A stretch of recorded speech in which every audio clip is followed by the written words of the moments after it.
الحمد لله الذي هدانا لهذا وما كنا لنهتدي لولا أن هدانا الله۔ کچھ چیزیں ہیں یوم عاشوراء کے روزے کے حوالے سے، اس کی فضیلت کے حوالے سے کچھ ایسی چیزیں جو حدیث سے بالکل ثابت ہیں، اور اس کے حوالے سے کچھ من گڑت روایات جن کی کوئی حقیقت نہیں ہے وہ بھی سمجھنا ضروری ہیں۔ آئیے پہلے ہم یہ سمجھیں کہ یوم عاشوراء 10 محرم کا روزہ، اس کے حوالے سے کہ اس کی فضیلت کیا ہے۔ اس دن کو یوم عاشوراء کہا جاتا ہے۔ یہ یوم عاشوراء، اس کا نام یہ اس وجہ سے نہیں رکھا گیا کہ اس دن حسین رضی اللہ تعالی عنہ کی شہادت ہوئی ہے، بلکہ یہ الگ نام ہے، یہ تو شروع سے چلتا آ رہا ہے۔ تو اس کا روزہ رکھنا یہ سنت ہے۔ نبی علیہ الصلوۃ والسلام نے اس دن کے روزے کو بہت ہی اہمیت دی ہے۔ پہلے ہم اس کے بارے میں جو صحیح مستند روایات ہیں ان کو سمجھتے ہیں۔ صحیح مسلم کے اندر حدیث ہے 1162 نمبر، رسول اللہ صلی اللہ علیہ وسلم نے فرمایا، صیام یوم عاشوراء احتسب علی اللہ ان یکفر السنۃ التی قبلہ، کہ یوم عاشوراء کا روزہ پچھلے سال کے گناہوں کا کفارہ بن جاتا ہے۔ دوسری حدیث اس کے بارے میں جو صحیح البخاری کے اندر 2002 نمبر پر موجود ہے کہ یہ یوم عاشوراء کا روزہ پہلے نبی بھی رکھتے تھے۔ اس سے یہ بھی پتہ چلتا ہے کہ یوم عاشوراء کا تعلق حسین رضی اللہ تعالیٰ عنہ کی شہادت سے نہیں ہے۔ رسول اللہ صلی اللہ علیہ وسلم مدینہ تشریف لائے تو دیکھا کہ یہودی عاشوراء کا روزہ رکھتے ہیں، تو آپ صلی اللہ علیہ وسلم نے فرمایا، نحن احق بموسیٰ منکم، ہم موسیٰ کے زیادہ حقدار ہیں۔ پھر آپ نے خود بھی روزہ رکھا اور صحابہ کو بھی حکم دیا۔ اب اس کی مزید وضاحت بھی سمجھ لیں کہ یہ الفاظ رسول اللہ صلی اللہ علیہ وسلم نے کیوں کہے تھے۔ جب آپ صلی اللہ علیہ وسلم مدینہ کے اندر آئے تو یہودیوں سے سوال کیا، بھئی تم اس دن کا 10 محرم کا روزہ کیوں رکھتے ہو؟ تو وہ کہنے لگے کہ اس دن اللہ تعالیٰ نے موسیٰ علیہ السلام کو فرعون سے نجات دی تھی، ہم اس وجہ سے روزہ رکھتے ہیں۔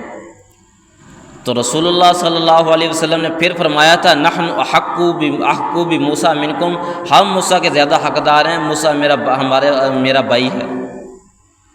تو آپ صلی اللہ علیہ وسلم نے فرمایا صحابہ کرام کو کہ یہ 10 محرم کا روزہ رکھتے ہیں، تم ان کی مخالفت کرو، ساتھ 9 کا بھی رکھو، اگر 9 کا نہیں رکھ سکتے تو پھر 10 کے ساتھ 11 کا روزہ رکھ لو۔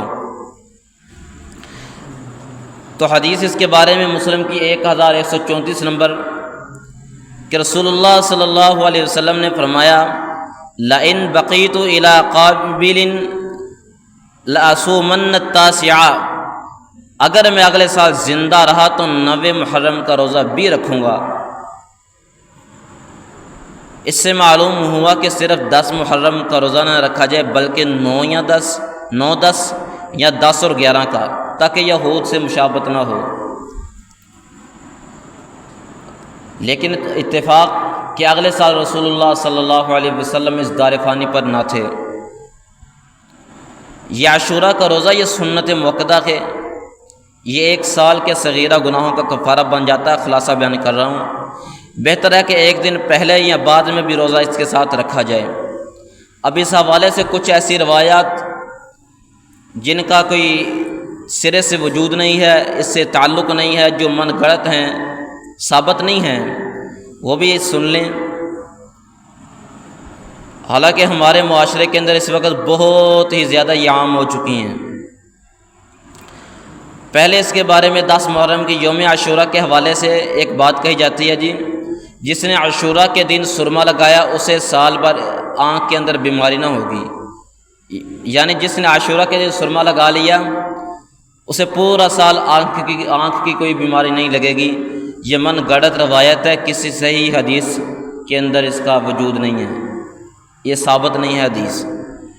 دوسری روایت جو اس بارے میں بیان کی جاتی ہے کہ جو شخص عاشوراء کے دن غسل کرے اسے سال بھر بیماری نہیں لگے گی، یہ روایت بھی ضعیف اور موضوع ہے، جھوٹی روایت ہے، اس کا بھی کوئی تعلق نہیں ہے اس حوالے سے، اپنی طرف سے بنائی گئی روایت ہے۔ تیسری، کل بھی مجھ سے واٹس ایپ پر یہ فتویٰ پوچھا گیا تھا کہ جی اس روایت کے بارے میں بتائیں کہ جس شخص نے عاشوراء کے دن اپنے اہل خانہ پر رزق میں وسعت کی، یعنی رزق کھول دیا، اللہ اس پر پورا سال وسعت کرے گا، یعنی رزق کھول کے رکھے گا۔ اس روایت کی حقیقت کیا ہے تو یہ سن لیں، یہ روایت امام ابن عیینہ، امام بیہقی وغیرہ نے نقل کی ہے، لیکن سند میں سخت ضعف ہے، سند بہت ہی کمزور ہے۔ بعض اہل علم نے اس پر عمل کی اجازت دی ہے بطور فضیلت، لیکن یہ ثابت نہیں ہے کہ نبی علیہ الصلوۃ والسلام نے فرمایا ہو، کیونکہ ایک حدیث کے اندر آ رہا ہے کہ رسول اللہ بخاری مسلم کی صحیحین کی حدیث ہے جن کے اندر شک بھی نہیں ہے کہ امام کائنات صلی اللہ علیہ وسلم نے روزہ رکھنے کا حکم دیا ہے۔